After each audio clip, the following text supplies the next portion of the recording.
So I guess just to kick us off, can you explain how the Copilot feature works in detail and what makes it unique? I mean, you're not part of the product team, but maybe a bit more, from your perspective.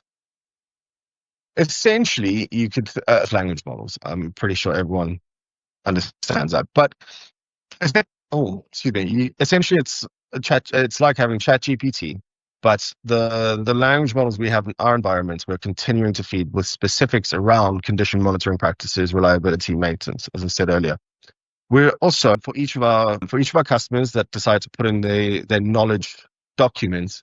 It is learning specifically from those and being extremely useful, as I've described earlier, but for their environment.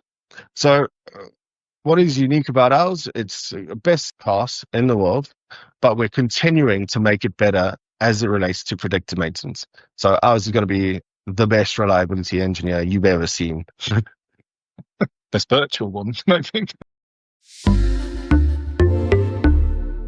Thank you for watching.